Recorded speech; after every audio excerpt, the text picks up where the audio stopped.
آواز میں آواز دو، ہم ایک ہیں، ہم ایک ہیں، ہم ایک ہیں، ہم ایک۔ الحمد لأہلہ والصلاة لأہلها، اما بعد، قال اللہ تبارک وتعالی فی کتابہ الکریم: لَتَجِدَنَّ أَشَدَّ النَّاسِ عَدَاوَةً لِلَّذِينَ آمَنُوا الْيَهُودَ وَالَّذِينَ أَشْرَكُوا۔ صدق اللہ العظیم۔ طاق میں بیٹھے ہیں مدت سے یہودی سود خوار، جن کی روباہی کے آگے ہیچ ہے زور پلنگ۔ حکمت مغرب سے ملت کی یہ کیفیت ہوئی، ٹکڑے ٹکڑے جس طرح سونے کو کر دیتا ہے گاز، چاک کر دی ترک نادان خلافت کی قبا۔ سادگی اپنوں کی دیکھ، اوروں کی عیاری بھی دیکھ۔ محترم حضرات، ہماری نظر ادھر بھی جانا چاہیے کہ کیا یہ انجانے میں ہو رہا ہے یا اس کے پیچھے کچھ طاقتیں ہیں جو ہمیں اکٹھا نہیں ہونے دینا چاہتی، جن کے پیچھے ان کے اپنے مقاصد ہیں۔ یہ آج کی بات ہی نہیں ہے، یہ ہمیشہ ہمیش سے وہ طاقتیں جو اللہ تبارک و تعالیٰ کی ہمیشہ ہر دور میں باقی قرار پائی ہیں، ان کی یہ سازش رہی ہے اور ہمیشہ رہے گی۔ جب تک امت مسلمہ ایک پلیٹ فارم پر ہوگی، زمین پر ان کا ایجنڈا لاگو نہیں ہو سکتا، وہ اپنے مقاصد پورے نہیں کر سکتے، وہ زمین پر خون کی ندیاں بہانے کے جو عزائم رکھتے ہیں اسے پورا نہیں کر سکتے۔ اس لیے ان کے سامنے اگر سیسا پلائی ہوئی دیوار کوئی ہے تو وہ محمد صلی اللہ علیہ وسلم کی امت ہے۔ ان کی راہ میں اگر کوئی روڑا اور اٹکانے والا کوئی گروہ ہے تو وہ رسول اللہ کی پاکیزہ امت ہے۔ میدانوں میں اور میدان کارزار میں انہوں نے امت مسلمہ کو دیکھ لیا ہے۔ رب کعبہ کی قسم، وہ میدان میں امت کو کبھی شکست نہیں دے سکتے، نہ دے سکے ہیں۔ اس لیے انہوں نے ہمیشہ دیمک کی طرح چاٹا ہے، ہمیشہ چوہوں کی طرح انہوں نے بلوں کے اندر رہ کر وار کیا ہے۔ آج سے 1450 سال پہلے قرآن کریم نے کہا تھا یہ قوم کبھی سامنے سے آ کر تمہارا مقابلہ نہیں کر سکتی الا فی قرى محصنہ، بلکہ یہ قلعوں کے پیچھے سے تم پر وار کریں گے۔ وہ کون سی طاقتیں ہیں ہم اپنی طرف سے نہیں کہتے، بلکہ اللہ تبارک و تعالیٰ کی کتاب اٹھائیے جس کی بنیاد پر ہم متحد ہو سکتے ہیں، وہی کتاب اللہ تبارک و تعالیٰ کی کہتی ہے کہ تمہاری حیثیت کیا ہے۔ وَمَكَرُوا مَكْرًا كُبَّارًا، انہوں نے تو نوح علیہ السلام کے خلاف ایسا مکر کیا جسے مکر کبار کہا گیا۔ ان کی سازشوں کا عالم بیان کرتے ہوئے قرآن کہتا ہے لِتَزُولَ مِنْهُ الْجِبَالُ، ان کی سازشوں کا عالم یہ ہے کہ پہاڑ اپنی جگہ سے ہٹ جائیں۔ یہ وہ قومیں ہیں جو ہمیشہ پھوٹ ڈالتی رہی ہیں، کیا ہم بھول جائیں گے محمد رسول اللہ صلی اللہ علیہ وسلم کی زندگی کے وہ دور اور واقعات؟ غزوہ طائف کے بعد کیا ہوا؟ طائف کی فتح کے بعد کیا ہوا؟ کون تھے صفوں میں گھسے ہوئے؟ آستین کے سانپوں نے ایک افواہ اڑا دی کہ لو آج طائف کی فتح کے بعد محمد رسول اللہ صلی اللہ علیہ وسلم نے اپنے خاندان کو، اہل مکہ کو، قریش کو زیادہ دینا شروع کر دیا ہے۔ وہ انصار جنہوں نے پناہ دی، وہ انصار جنہوں نے آپ کو گھر و در دیا، وہ انصار جنہوں نے بدر میں، احزاب میں، احد میں آپ کی مدد کی، آج انصار کو کم دیا گیا۔ اور قریب تھا کہ انصار اور مہاجرین آپس میں لڑ جائیں، قریب تھا کہ محمد رسول اللہ صلی اللہ علیہ وسلم کے دیوانوں میں آپس میں گتھم گتھا ہو جائے۔ اس وقت محمد رسول اللہ صلی اللہ علیہ وسلم نے اجتماع کیا، اور اجتماع کر کے انصار کو بھی جمع کیا اور مہاجرین کو جمع کیا، اور جمع کر کے یہ کہا اے انصار، اگر تم یہ کہو کہ مجھے جب میرے وطن کے لوگ نکال رہے تھے تو پناہ دینے والے تم تھے.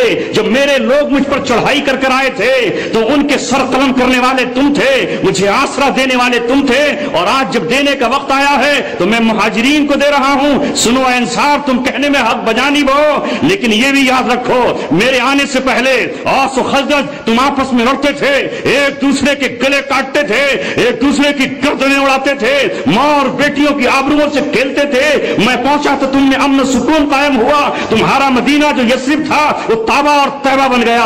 اے انصار بتاؤ کہ یہ سچ نہیں ہے؟ نبی پاک صلی اللہ علیہ وسلم نے زوردار خطبہ دیا اور اس کے بعد یہ کہا, اے انصار بتاؤ کہ تم اس بات پر راضی ہو کہ جب لوگ ایک طرف لوگ لینے آ رہے ہو تو کوئی سونا لے کر جا رہا ہو, کوئی اونٹ لے کر جا رہا ہو, اور کوئی باندیاں لے کر جا رہا ہو, کوئی غلام لے کر جا رہا ہو, اور اے انصار جب تقسیم کا مسئلہ آئے تو تم محمد رسول اللہ صلی اللہ علیہ وسلم کو لے کر جا رہے ہو. بتاؤ کس بات پر راضی ہو؟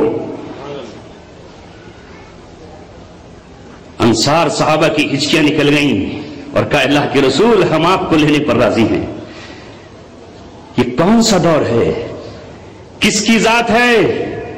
نہیں دیکھا آپ نے عبداللہ بن ابی نے ایک کنویں پر پانی پینے کے لیے صحابہ جمع ہوئے, جھگڑا کھڑا کر دیا, جاہلانہ اشعار پڑھنا شروع کر دیے, ماں اور بیٹیوں کے نام سے اشعار پڑھنا شروع کرے, تلواریں کھینچنے کے قریب ہوئیں. سرکار مدینہ دوڑ کر آئے اور کہا, یہ تم نے کیا جاہلیت کی گفتگو شروع کر دی؟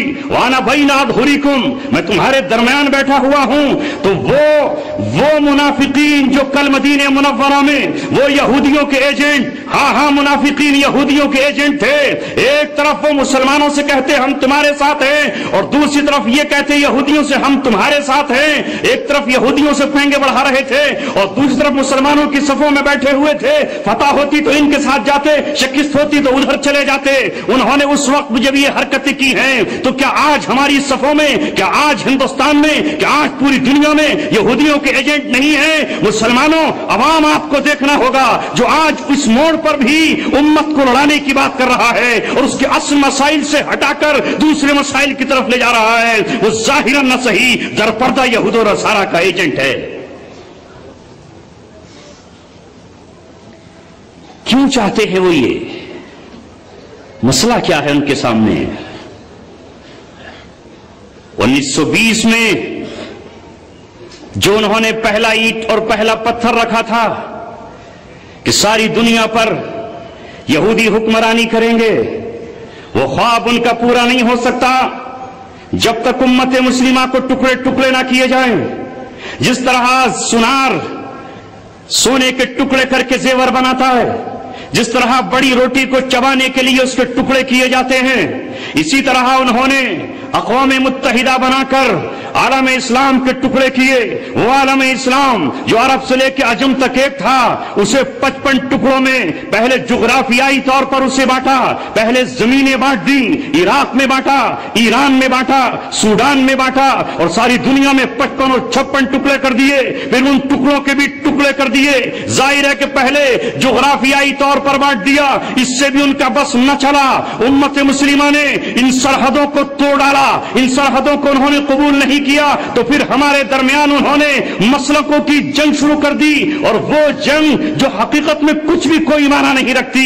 اختلاف ہمارا صرف اولا اور غیر اولا کا ہے, اختلاف ہمارا بہتر اور غیر بہتر کا ہے, تاکہ اصل مسائل سے ہماری نظر اٹھ جائے.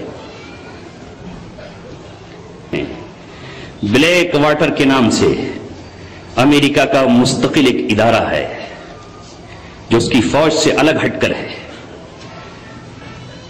جو ان کی فوج سے الگ ہٹ کر ہے.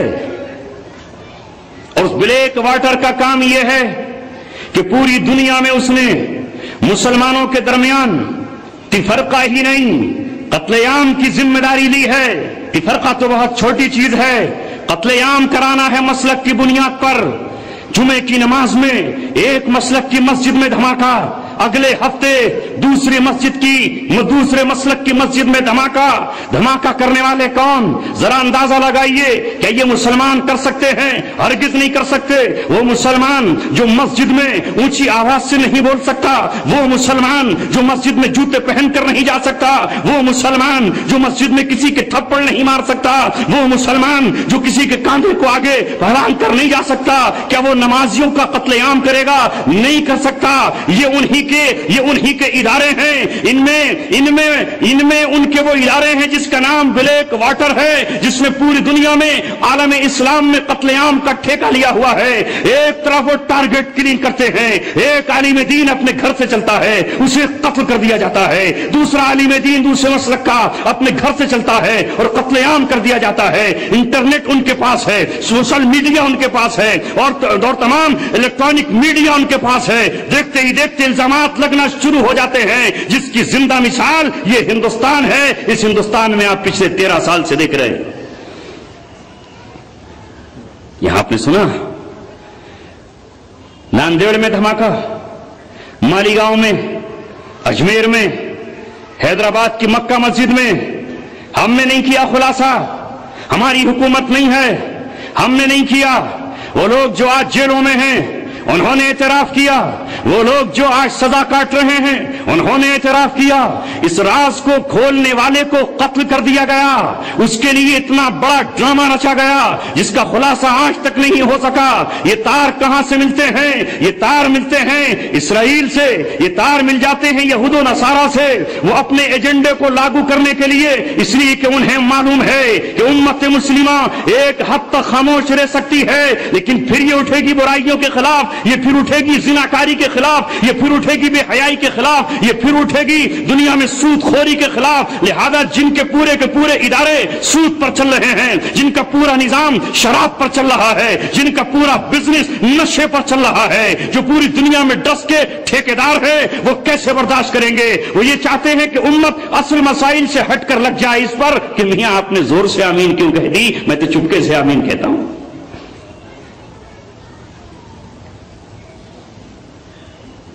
باقاعدہ پمفلٹ شائع ہوتے ہیں، کتابیں چھپتی ہیں، اور مسجد کے ممبروں سے، میناروں سے امت کے نوجوانوں کو، عام امت کو جو جمعے کے دن جاتا ہے، اسے یہ بتایا جاتا ہے مسئلہ صرف یہ ہے تمہارا اس وقت۔ کوئی کہتا ہے کہ سلفیت پھیل رہی ہے، تو کوئی کہتا ہے کہ حنفیت پھیل رہی ہے، کوئی کہتا ہے کہ بریلویت پھیل رہی ہے۔ نوجوانوں، آپ فیس بک پر ہو، کیسی فیس بک پر آئیڈیا بنی ہوئی ہیں، کوئی مقصد نہیں ہے، انہیں کوئی اس بات کی پرواہ نہیں ہے کہ کتنے نوجوان جیلوں کے اندر ہیں جن کی رہائی کا کوئی مسئلہ نہیں ہے، کتنے نوجوان بے قصور ہیں جن کی بیویاں ان کے شوہر کے زندہ ہوتے ہوئے بیوہ ہیں، نہ عدت کر سکتی ہیں، نہ دوسرا نکاح کر سکتی ہیں۔ ان کی آزادی کے لیے اور ان کی قید سے رہائی کے لیے ہم اکٹھے کیسے ہو جائیں؟ اگر کوئی سینے پر ہاتھ باندھتا ہے تو اسے کسی مخصوص جماعت کا قرار دے کر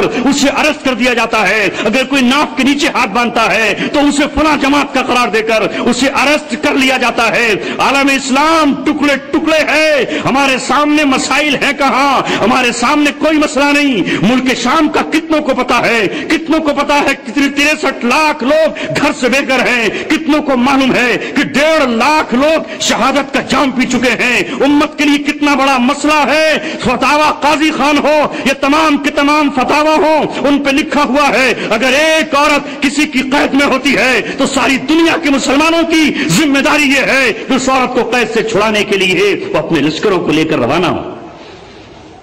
ہے یہ مسئلہ؟ ان مسائل سے توجہ ہٹائی جاتی ہے۔ میرے دوستو عزیزو، ابھی چند دنوں پہلے سبرمنیم سوانی کا ویڈیو پورے ہندوستان کے پوری دنیا نے دیکھا۔ کھلے عام اس شخص نے اعتراف کیا اور یہ کہا کہ ہم اس ملک میں فرقے وارانہ تقسیم کر کے اقتدار اور کرسی پر ایسے شخص کو لے کر آئیں گے جو اس ملک کی روایات کو ختم کر ڈالے گا، جو یہاں کی روایات کو اپنے پیروں کے نیچے مسن ڈالے گا۔ ہاں، ایک ایسے شخص کو جس سے سارے جہاں نفرت کرتا ہے، اسے ہم لے کر آئیں گے، تو یہ خواہ کی بات نہیں ہے، یہ ہنگامہ یوں ہی نہیں ہے، اس کے پیچھے درپردہ سازشیں ہیں۔ آپ اگر غور کریں گے تو ایک ہی شخص ایک جگہ ایک مسلک کی مخالفت کرتا نظر آ رہا ہے، اور اسے دوسرے رخ اس کو دیکھو گے تو اسی مسلک کے لوگوں کی تائید کرتا نظر آ رہا ہے۔ یہ ان کا ایجنڈا نہیں تو کس کا ایجنڈا ہے؟ ایک ہی کاؤنٹر سے مخالفت کے لیے پیسے مل رہے ہیں اور اسی کاؤنٹر سے حمایت کے پیسے مل رہے ہیں۔ کاؤنٹر ایک ہی ہے، ایک ہی چیز ہے، ملت کو ٹکڑے ٹکڑے کر دو، اس کا مسئلہ حل نہ ہو تو کیا اعتراض ہے؟ بابری مسجد کا قضیہ کبھی حل نہ ہو، ہم مثال نہیں دینا چاہتے، اگر دینا پڑتی ہے۔ اس ملک میں گولڈن ٹیمپل پر بھی حملہ ہوا، لیکن وہ قوم متحد تھی، اور اس متحد قوم نے مجبور کیا کہ حکومت ہند گولڈن ٹیمپل کو تعمیر کرائے، اس کی ٹوٹی ہوئی عمارات کو دوبارہ بنائے۔ لیکن کیا وجہ ہے؟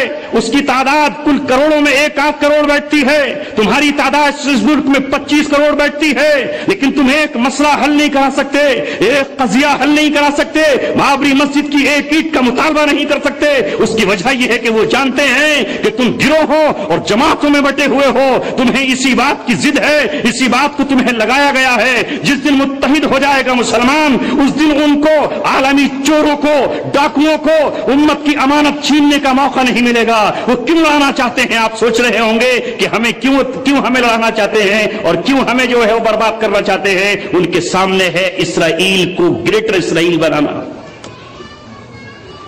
جس کی سرحدیں وہ نہ ہو جو آج ہے۔ اسرائیل کی پارلیمنٹ پر لکھا ہے، اے اسرائیل، تیری سرحدیں نیل و فرات تک ہے۔ یہ دنیا کا واحد ملک ہے جس کی سرحدیں ابھی بھی طے نہیں ہیں۔ تیری سرحدیں نیل و فرات تک ہیں، جس کے بیچ میں 2 نیلی پٹیاں اس بات کی علامت ہیں کہ ملک مصر میں بھی حملہ کرنا ہے، دریائے نیل تمہارا ہے، اور ملک عراق پر بھی حملہ آور ہونا ہے، ملک عراق تمہارا ہے۔ جن کے اپنے منصوبے میں یہ بات شامل ہے کہ جن مقامات سے بنو نذیر و بنو قینقاع کو جلا وطن کیا گیا تھا، ان بستیوں پر بھی حملہ آور ہونا ہے۔ لہذا اس بنیاد پر وہ چاہتے ہیں امت آپس میں لڑتی رہے، اور ظاہر ہے کہ جو قوم لڑتی رہے گی اس پر بآسانی قبضہ کیا جا سکتا ہے۔ ہم تاریخ کا جب ورق الٹ کر دیکھتے ہیں تو ہندوستان کی تاریخ اٹھائیے، جس وقت یہاں ایسٹ انڈیا کمپنی کے سہارے اس ہندوستان پر انگریز قبضہ کرنے جا رہا ہے، اس ہندوستان کو اپنے جبڑوں میں لینے جا رہا ہے، یہاں سے نظام اسلامی کا خاتمہ ہونے جا رہا ہے، یہاں اسلامی سلطنت کو ٹکڑے ٹکڑے کیا جا رہا ہے، تو یہاں اس وقت میں بھی یہی چوچے چھوڑے گئے کہ بھائی ذرا یہ بتائیے اللہ جھوٹ بولنے پہ قادر ہے کہ نہیں؟ اب بحث شروع ہو گئی۔ کہے کہ اللہ قادر ہے تو بڑا مسئلہ، نہ کہیں تو بڑا مسئلہ، مناظرے شروع ہو گئے، اجتماعات شروع ہو گئے۔ امکان کذب پر اللہ تعالیٰ بول سکتا ہے کہ نہیں بول سکتا؟ کس نے چھیڑا؟ عیسائیوں نے۔ پھر چھیڑ دیا، ذرا یہ بتاؤ اللہ تبارک و تعالیٰ محمد رسول اللہ جیسا ان جیسا کوئی دوسرا نبی بھیج سکتا ہے؟ یہ نہیں بھیج سکتا۔ اگر یہ کہیں کہ بھیج سکتا ہے تم گئے، اور اگر نہیں بھیج سکتا تو اللہ تبارک و تعالیٰ قادر نہیں ہے۔ یہاں اجتماعات ہوتے رہے، مناظرے ہوتے رہے، اور پورا ملک ان کی چنگل میں چلا گیا، ان کی دسترس میں چلا گیا، اور ہم آج تک ہاتھ ملتے چلے آ رہے ہیں۔ یہی ہوتا ہے جب کوئی قوم اپنے آپ سے اختلاف کا شکار ہوتی ہے تو دشمن اس پہ چڑھ دوڑتا ہے۔ ایسے ہی سلطان محمد فاتح نے قسطنطنیہ کو فتح نہیں کیا، یہ لکھا ہے علماء کرام نے۔ قسطنطنیہ کی فتح میں ان کا اختلاف بھی شامل تھا۔ جب سلطان محمد فاتح کی فوجیں قسطنطنیہ کو فتح کرنے کے لیے اپنی کشتیوں کو ریت پر چلا رہے تھے تو قسطنطنیہ کے پادری اس بات پہ لڑ رہے تھے کہ حضرت مریم حضرت عیسیٰ کو جننے کے بعد بھی کنواری رہی یا نہ رہی؟ اور ذرا یہ بتاؤ کہ ایک سوئی پہ کتنے فرشتے آتے ہیں؟ اور یہ بتاؤ کہ حضرت عیسیٰ علیہ السلام جب آسمان پر گئے تو ان کے پاس کون سی روٹی تھی، خمیری تھی یا غیر خمیری؟ اتنے بڑے بڑے مسائل ہمارے سامنے ہیں۔ ہم جب لب امت مسلمہ کی بات کر رہے ہیں تو ساری دنیا کا قضیہ ہمارا ہے، ہمارا مسئلہ ہے۔ وہ جو ڈرتے ہیں اس بات سے کہ اللہ تبارک و تعالیٰ کی زمین پر امن قائم نہ ہو جائے، ملک مصر کی طرف ذرا چلے جائیے تو کیا وہ ہمارا قضیہ نہیں ہے؟ لیکن ہندوستانی مسلمان بتاؤ کتنی مسجدوں میں ان کے لیے دعائیں ہوئیں، کتنے ان کے حق میں اجتماعات ہوئے، کتنا ہم نے اس جمہوریت کے ڈھونگ کو بے نقاب کیا۔ آپ ذرا اندازہ لگائیے، مصر میں حکومت آئی، حکومت ووٹوں سے آئی، جمہوریت کے ذریعے آئی، وہاں کی عوام نے ریفرنڈم ووٹ دیا، وہاں کی عوام نے انہیں چنا اور انہوں نے اپنا آئین نافذ کر دیا، اس آئین کو عوام نے قبول کیا۔ لیکن وہیں مسلمانوں کو جو دوسرے اپنے آپ کو مسلمان کہتے، ان کا دعویٰ بھی ایمان اور اسلام کا ہے، لیکن ان کو کس نے استعمال کیا؟ ان کو مال کس نے دیا؟ ان کو مال فراہم کس نے کیا؟ ان کو کون لے کر کے آیا؟ پیچھے کون نہیں جانتا؟ ترکی کے صدر نے ساری دنیا کے سامنے علل اعلان کہا اسرائیل نے سب کچھ یہ کیا ہے۔ وہ اسرائیل جو نہیں چاہتا کہ اسلام دنیا میں آئے، وہ یہودی جو نہیں چاہتے کہ اللہ تبارک و تعالیٰ کی شریعت زمین پر نافذ ہو، وہ ہیں ان سازشوں کا شکار، اور ہم سادگی کے ساتھ ان کے اس پہ جا رہے ہیں۔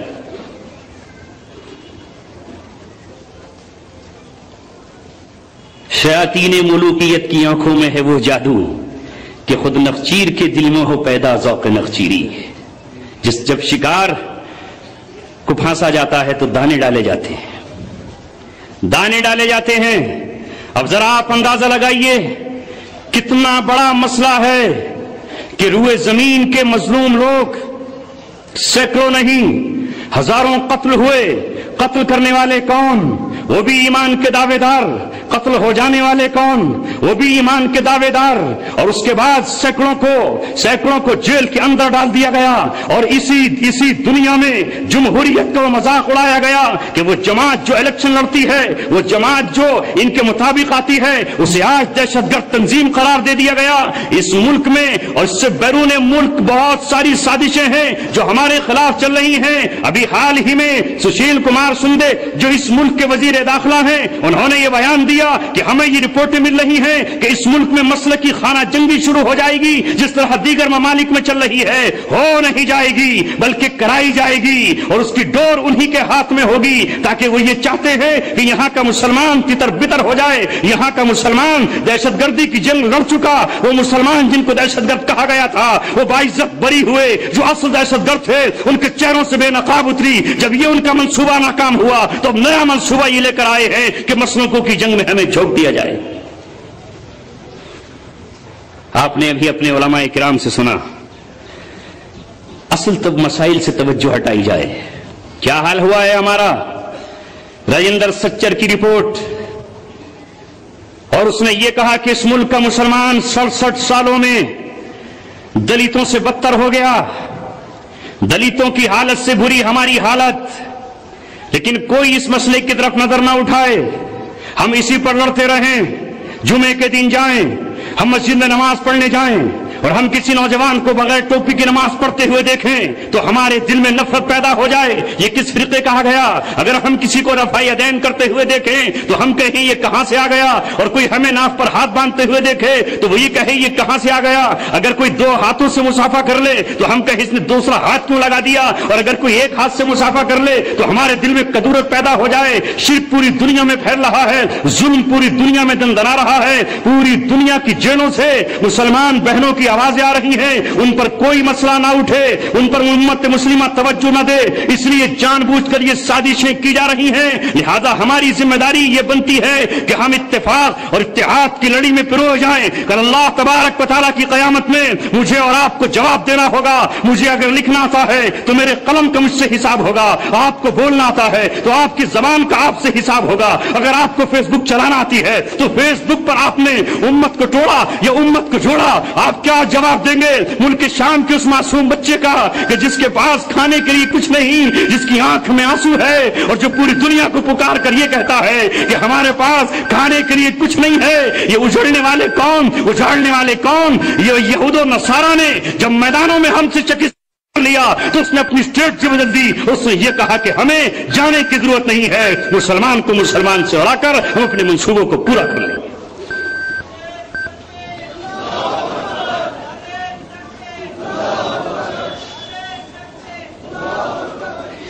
ایک ہو مسلم حرم کی پاسبانی کے لیے نیل کے ساحل سے لے کر تابخا کے کاشغر ہمیں اکٹھا ہونا ہوگا. وہ کیوں ہمیں لڑاتے ہیں؟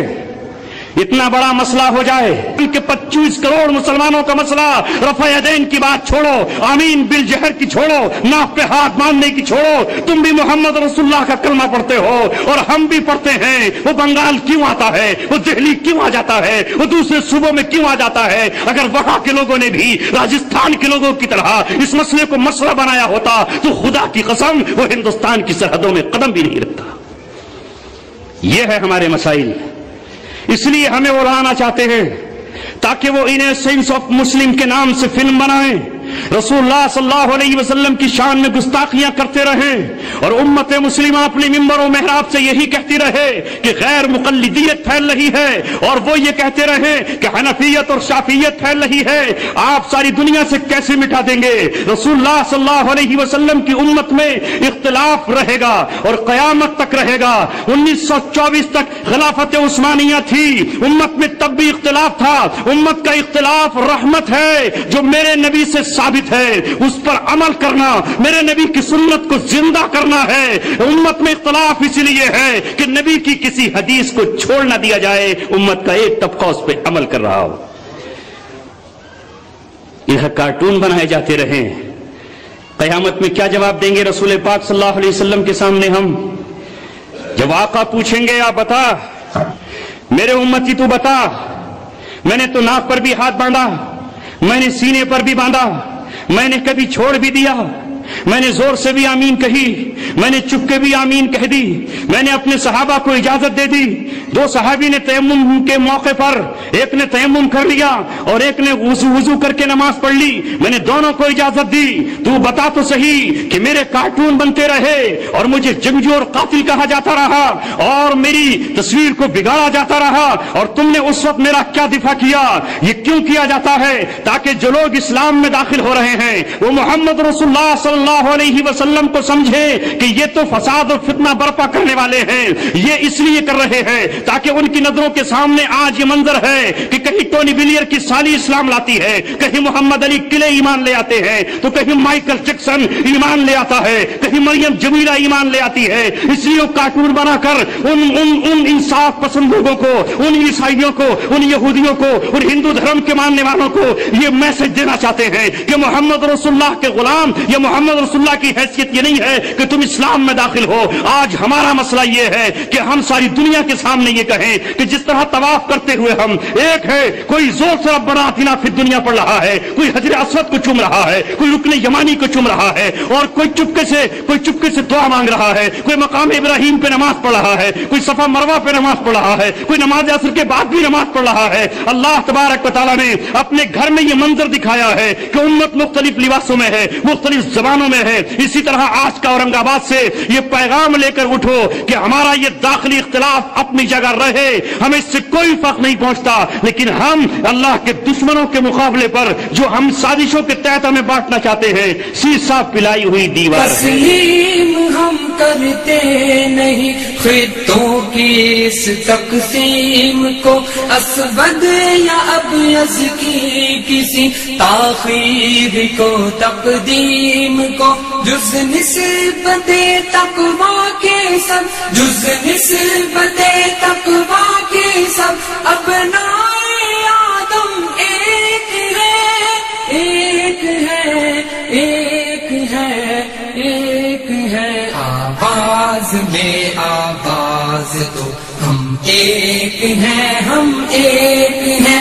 آواز میں آواز تو ہم ایک ہیں.